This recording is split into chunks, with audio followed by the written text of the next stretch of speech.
Bismillahirrahmanirrahim. Assalamualaikum warahmatullahi wabarakatuh. Sahabat keluarga muslim, program Kata Pakar hadir kembali di hadapan Anda di kesempatan kali ini. Masih dalam situasi pandemi COVID-19 dan tentunya walaupun dalam situasi yang sulit saat ini, sahabat muslim, tentunya kita jangan sampai putus asa, sampai kemudian tidak semangat melakukan hal-hal yang bermanfaat. Nah, justru seharusnya kita tetap harus melakukan hal-hal yang bermanfaat, tapi tetap juga mengikuti anjuran ataupun aturan protokol kesehatan. Nah, pastinya juga kita berserah kepada Allah Subhanahu Wa Taala. Semoga apa yang kita kerjakan, apa yang kita lakukan semua diridhoi oleh Allah Subhanahu Wa Taala. Nah, di kesempatan kali ini ya masih ada kaitannya dengan situasi pandemi COVID-19. Tentunya kita banyak melihat hal-hal ataupun peristiwa-peristiwa yang akhirnya berhenti, ataupun kegiatan-kegiatan aktivitas yang kemudian dilakukan berhenti, terbatas ruang geraknya, dan tidak luput juga dari hal tersebut dalam dunia digital kreatif.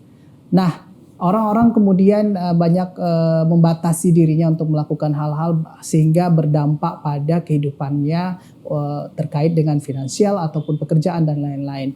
Bagaimana kira-kira ya industri kreatif digital menghadapi situasi pandemi COVID-19 saat ini ya? Di kesempatan kali ini tentunya sudah hadir ada dua orang narasumber. Dua orang anak muda yang bergelut di dunia kreatif digital. Yang pertama kita kenalan dulu ya bersama dengan Bang Abil. Assalamualaikum Bang. Waalaikumsalam Mas. Nah Bang Abil ini adalah manajer dari Digital Launch Medan ya. Kemudian di sebelahnya kita sapa juga narasumbernya ada Bang Wiwin. Beliau merupakan salah satu owner dari startup. Nanti kira-kira startup apa yang beliau concern ataupun geluti begitu. Nanti kita akan sama-sama ngobrol dengan beliau. Kita sapa saja. Assalamualaikum Bang. Waalaikumsalam. Apa kabarnya hari ini Bang? Alhamdulillah sehat. Alhamdulillah sehat. Baik, ini dia dua orang anak muda. Nanti kita akan sama-sama mungkin banyak belajar ya dengan apa yang sudah mereka lakukan sekarang hingga bertahan sampai saat ini walaupun situasi di era new normal, era pandemi COVID-19 saat ini. Nah, saya mau tanya dulu ke Bang Abil di sahabat muslim. Hampir kurang lebih 11 bulan kita menghadapi situasi sulit seperti ini. Dunia kreatif pasti juga ikut berdampak ya, terpukul ya, begitu. Bener-bener. Kalau Abang melihat situasi seperti ini, apa nih yang dari sudut pandang Abang ya? Kemudian apa yang Abang bisa sampaikan begitu? Menurut saya sih kalau dalam masa pandemi ini banyak memang para startup yang kemarin kita bina mengalami kendala, seperti ada kemarin startup dari kesehatan kesulitan untuk memvalidasi idenya dikarenakan mereka kesulitan untuk masuk ke dalam puskesmas dengan adanya pembatasan-pembatasan. Nah kemudian ada juga beberapa startup yang kesulitan untuk validasi juga karena banyak berkurangnya aktivitas manusia di halayak umum. Kemudian jadi mereka mencoba membuat sebuah produk yang lebih masuk akal bagi mereka untuk menghasilkan uang, ataupun mereka kembali ke bisnis mereka yang lama, di mana mereka bisa menghasilkan uang untuk kehidupannya. Namun juga sebenarnya dengan pandemi ini banyak hal-hal yang selama ini belum tereksplorasi lebih jauh di Indonesia tepatnya, malah lebih bisa dikaitkan seperti kayak penggunaan Internet of Things atau machine learning sendiri. Oke, kalau Bang Wiwin sendiri langsung sebagai pelaku startup ya, owner dari startupnya apa nih Bang? Ya, namanya Semut, itu sekolah muda bergerak di bidang pendidikan. Ya kita mengurus segala proses pendidikan anak dari A sampai Z. Jadi mulai dari pendaftaran sampai nanti mungkin bimbingan tambahan dan sebagainya macamnya. Oke, ini menarik ya karena sepertinya sesuai dengan situasi kita saat ini. Nah, itu startup yang Abang geluti Semut tadi, Sekolah Mudah ya. Sekolah Mudah. Apakah memang sudah dipersiapkan sebelumnya atau memang ini sudah berjalan lama gitu? Iya. Jadi memang kita beroperasi sebenarnya udah dari tahun 2019, dari September 2019, kemudian memang di pertengahan tahun 2020 kita juga udah adaptif juga dengan kondisi di pandemi. Ya memang tentunya tadi sama seperti yang sudah dijelaskan.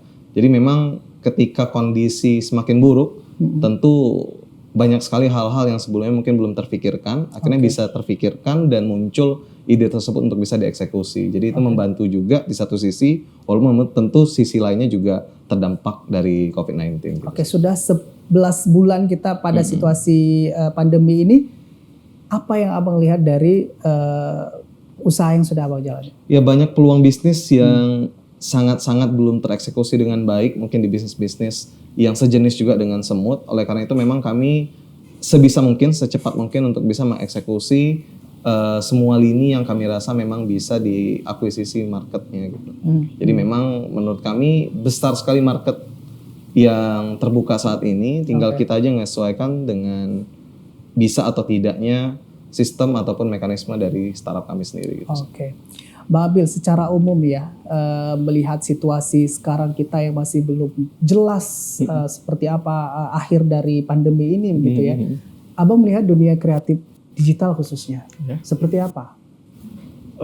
Sebenarnya kalau memang untuk di masa ini, dunia industri kreatif itu semakin bagus sebenarnya. Karena semakin banyak orang mengenal hal-hal yang selama ini mereka tidak ketahui, seperti banyak teman-teman saya yang kerjanya itu tidak terikat freelance, yang selama ini dinilai orang itu kerjanya apa sih, nuyul ya katanya. Nah setelah karena pandemi ini mereka mulai paham, oh ada ya kerjaan yang nggak perlu keluar rumah tapi bisa menghasilkan uang secara sustain setiap bulan jelas, seperti itu sih. Nah, apakah model-model pekerjaan seperti ini memang salah satu yang sudah diprediksi akan terjadi situasi pandemi seperti ini sehingga ini bisa bertahan begitu? Pandemi ini kan tidak ada yang merencanakan juga ya. Jadi sebenarnya selama ini pekerjaan itu sudah ada, namun karena ada pandemi ini pekerjaan itu semakin eksplorasi dan semakin banyak orang mengenal. Jadi semakin banyak teman-teman yang selama ini bekerja di perusahaan biasa terkena dampak pandemi mencoba untuk mengubah kehidupannya dengan seperti salah satunya mungkin menjadi content creator atau hidup di dunia SEO misalnya, seperti itu sih. Oke. Bang Wiwin, nah ketika tadi disebutkan Semut ini sebenarnya sudah berjalan sebelum pandemi pun sudah bergerak begitu ya. Nah kemudian masuk masa pandemi begitu. Ada tidak penyesuaian ataupun apa yang dilakukan supaya bisa bertahan walaupun kesannya memang jenis startup yang Abang tekuni adalah memang ya pada situasi pandemi pun bisa berjalan gitu. Tapi kan ada tahapan penyesuaiannya seperti apa? Tentu ya. Jadi memang saat ini sebenarnya tadi mungkin berhubungan juga sama yang disampaikan Bang Abil tentang gimana kira-kira mungkin percepatan yang sebelumnya itu belum ada akhirnya bisa terlaksana di COVID-19 gitu. Mungkin sebelumnya e-commerce itu pasti akan besar tentunya, tapi perlu memakan waktu mungkin puluhan tahun. Tapi dengan adanya pandemi, tentu orang akhirnya shifting dan yang puluhan tahun tadi bisa dibuat lebih singkat lagi waktunya. Itu juga terjadi sama kami. Jadi kalau di penyesuaiannya sendiri sebenarnya kami di penyesuaian di standarisasi ataupun quality control setiap tentornya mungkin atau setiap guru ya. Iya guru yang mungkin kami rekrut saat ini karena memang kita masih fokusnya akhirnya jadinya di online dibandingkan dengan offline-nya. Jadi tentu quality control di situ lebih ditingkatkan. Tapi kalau di sisi lain mungkin dari bisnis modelnya yang kami terapkan tidak terlalu banyak yang berubah, cuma mungkin skalanya jadi besar.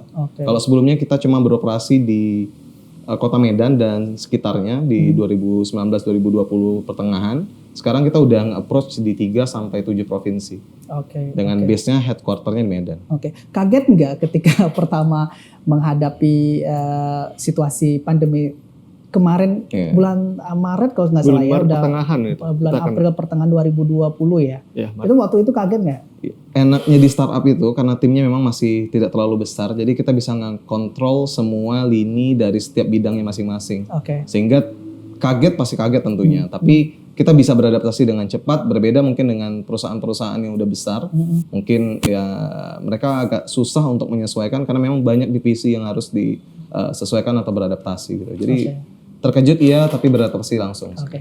Jadi menarik sekali sebenarnya pembahasan kita ya. Nanti kita akan lanjutkan lagi seperti apa. Mungkin saya juga ingin lebih mengenal semut ini seperti apa sih dari sistemnya, kemudian bagaimana mereka melakukan kegiatannya begitu. Nanti setelah jeda kita akan lanjutkan sahabat Muslim. Jadi jangan kemana-mana, tetap di program Kata Pakar mencari informasi dari sisi ahli. Saya segera kembali.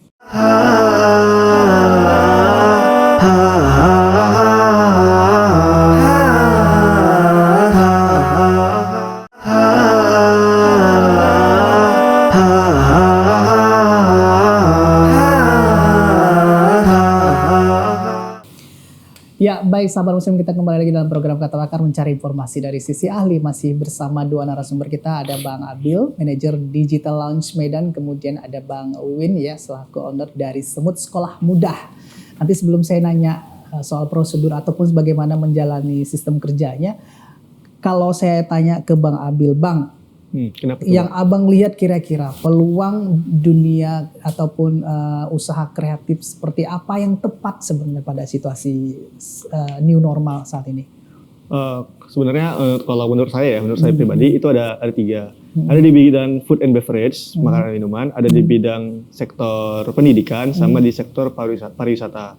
Nah, untuk di bidang food and beverage, dengan adanya pandemi ini, jadi kita nggak perlu membuka restoran secara besar gitu. Kita bisa buat usaha di rumah, ntar kita bisa kerjasama dengan transportasi online juga, atau juga bisa langsung antar langsung. Ya. Nah, itu kalau untuk jenis makanan dan bidang minumannya tergantung ide. Kalau untuk pendidikan sendiri, selama 10-11 bulan ini sektor pendidikan masih sangat-sangat dilihat orang bagaimana terobosan yang terbaik untuk pendidikan terbaik yang terbaik. Jadi bagaimana biar khususnya anak SD SMP yang bagaimana cara mereka belajar secara online itu bisa efektif. Sedangkan untuk pariwisata selama ini kita kenal pariwisata itu langsung jumpa langsung ke lokasi, bagaimana biar pariwisata itu kita bisa ke sana tanpa perlu kita bisa menikmati suasananya tanpa perlu kita ke sana. Mungkin bisa memanfaatkan teknologi augmented reality atau virtual reality gitu. Oke, yang pasti tidak jauh-jauh dari dunia digital ya. Oke, Bang Wiwin, mungkin bisa dijelaskan ya soal semut ini seperti apa sih berjalannya, sistemnya seperti apa, kemudian orang-orang yang terlibat di dalamnya itu siapa aja gitu. Iya. Jadi di Semut sendiri saya selaku CEO, Chief Executive Officer, dan juga founder dari Semut sendiri. Dan di Semut kita punya beberapa divisi, di mana ada divisi untuk CRO, untuk research, ada juga Chief Product Officer untuk produk, kemudian ada COO, Operating Officer, dan banyak lagi lainnya memang. Jadi memang di Semut sendiri selama pandemi ini memang yang difokuskan untuk tetap hadir di kantor sesuai jadwal itu memang hanya head of department-nya aja. Sedangkan untuk member ataupun staff di bagian di bawah head department tersebut kita masih tetap online gitu. Sehingga bisa meminimalisir juga kemungkinan yang muncul gitu akibat oleh COVID-19 juga. Nah, untuk di pandemi sendiri sebenarnya kita lebih penyesuaiannya itu ke standarisasi kecil seperti misalkan tentor harus bagi privat SD nih misalkan. Ya, Semut tentu harus menyeleksi lagi tentor-tentor yang memang memungkinkan untuk bisa hadir ke rumah-rumah supaya aman gitu. Sehingga mungkin setiap 2 minggu kita memang melakukan swab antigen untuk si tentornya gitu. Sehingga kita menyesuaikan ke hal-hal yang kecil tapi memang impactful untuk si orang tua maupun si anak. Jadi sebelumnya kita punya 2 divisi di 2 produk di Sekolah Mudah atau di Semut. Itu ada Sekolahku dan les privat Gena Geni untuk anak-anak SD. Nah, untuk Sekolahku kita bangun base data sekolah pertama di Indonesia. Jadi kita data seluruh sekolah, kemudian mereka melakukan pendaftaran di Sekolah Mudah gitu. Kemudian di 2021 kita punya divisi satu lagi produk, itu namanya di Society untuk UTBK intensif anak-anak SMA. Oke. Ya, sederajat. Artinya ketika melakukan prosedur, artinya di sini ada kegiatan belajar mengajar begitu ya. Nah, apakah secara eksekusi itu ada melakukan langsung ataupun daring begitu? Kontak gitu maksudnya. Kontak langsung. Ya, jadi memang ada kendalanya memang kalau di gena-geni atau di anak-anak, online itu hanya berfungsi untuk kelas 4 ke atas efektifnya. Karena mereka udah punya intuisi untuk belajar dan mencapai achieve something. Tapi kalau yang 4 ke bawah memang kita masih menyesuaikan. Jadi sesuai dengan permintaan orang tua. Tentu kalau offline dilakukan harganya tentu akan berbeda dengan yang dilakukan online gitu. Karena mereka perlu melakukan swab juga atau tes yang memastikan mereka tidak terjangkit COVID-19 untuk menjaga itu. Jadi dua-dua kita ambil, kita sediakan, tinggal orang tua aja yang memilih. Oke, tapi tetap bisa dipertanggungjawabkan betul, ya. Betul. Oke, Bang Abil. Nah, kemudian Abang melihat kan Semut ini salah satu startup yang ada aktif juga di Dilo, kemudian juga model sistem kerjanya juga sudah pasti ya Abang lebih mengenal begitu ya. Kira-kira Bang, untuk pengembangan apa lagi yang bisa dilakukan pada masa pandemi COVID-19 ini, dan mungkin juga menginspirasi untuk sahabat muslim di rumah juga pengen kepikiran aku mau buat apa ya kira-kira gitu. Kalau untuk Semut sendiri mungkin lebih eksplorasi untuk yang tadi yang katanya di kelas 1 sampai kelas 3 SD itu kan memang bagaimana mereka belajar via online itu yang efektif. Betul, kita kemarin ada ngadain hackathon. Di hackathon itu anak SMP tuh ikut lomba. Mereka membuat sebuah aplikasi di mana aplikasi itu ketika kita belajar, apabila wajah kita tidak melihat ke layar monitor, videonya akan otomatis berhenti. Mereka menggunakan teknologi face recognition. Tapi mungkin untuk anak-anak SD di bawah kelas 4 memang perlu sesuatu yang lebih yang memang gimana mereka belajar itu nyaman dan nyambung gitu. Karena kalau online kan rata-rata online itu kan belajarnya kan satu arah nih, nggak 2 arah. Karena juga kalau memang langsung juga kan banyak yang langsung juga meskipun 2 arah tetap nggak nyambung nih. Nah di situ mungkin kalau untuk teman-teman yang baru membangun mungkin perlu riset yang dalam. Tentukan di mana pasar yang tepat menurut dia, kemudian setelah itu validasi. Setelah divalidasi, coba jalan pelan-pelan. Nggak apa-apa jalannya nggak langsung online. Mungkin dibatasi aja pelan-pelan, step by step. Setelah dapat validasinya, baru dibangun sistemnya. Oke, kalau Abang melihat peluang model apa yang dilakukan oleh Semut ini, apakah kedepannya memang cukup menjanjikan? Mungkin bagi sahabat muslim di rumah juga ada ide mungkin nggak yang terlalu besar, misalnya membuat sekolah, tapi misalnya seperti les privat begitu yang dilakukan secara daring begitu. Ini peluang nggak kira-kira? Tentu peluang, karena sektor pendidikan sendiri kan untuk selama pandemi ini jadi sorotan yang benar-benar tajam.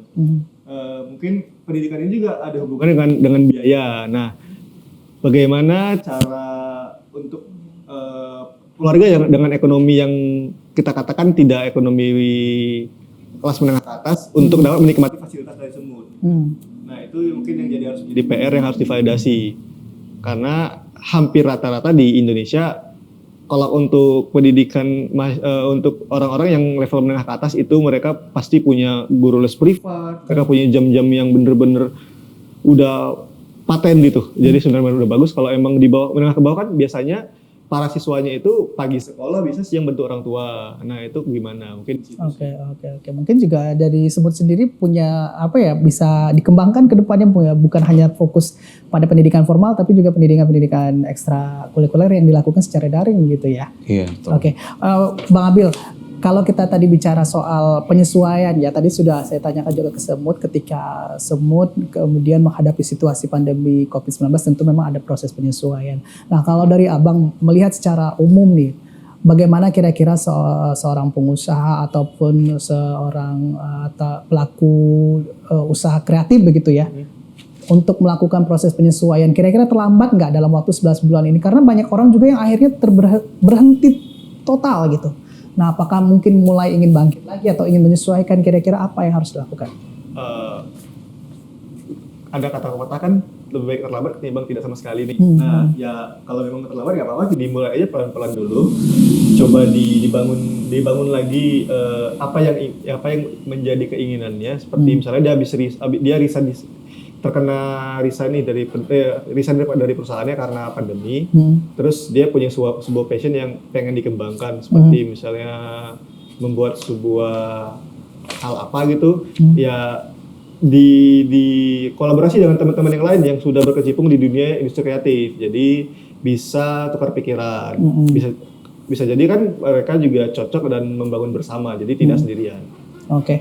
Nah, salah satunya memang yang sering ataupun banyak dilakukan untuk bisa saling berkomunikasi antara mungkin sesama pelaku usaha, ini adalah webinar begitu yang sering dilakukan ya. Webinar. Nah, cuman kadang-kadang kan masih banyak juga kayak saya nih, saya secara pribadi ya, mungkin nanti bisa ditanggapi sama dua narasumber yang mungkin sudah sering melakukan webinar. Saya tipe orang yang nggak puas kalau mengikuti webinar gitu, kalau nggak secara langsung ikut seminarnya, karena saya rasa ada yang membatasi untuk kita mau bertanya kah atau apa begitu. Nah, kemudian juga mungkin Bang Wiwin pernah nggak secara langsung melakukan belajar mengajar secara daring atau tidak gitu. Jadi kan nanti bisa berbagi pengalaman kepada sahabat keluarga muslim dan bisa meyakinkan saya sebenarnya webinar itu penting di masa saat ini. Tapi kita bahas nanti setelah jeda sahabat muslim, kita lanjutkan. Jadi jangan kemana-mana, tetap di program Kata Pakar, mencari informasi dari sisi ahli. Saya segera kembali.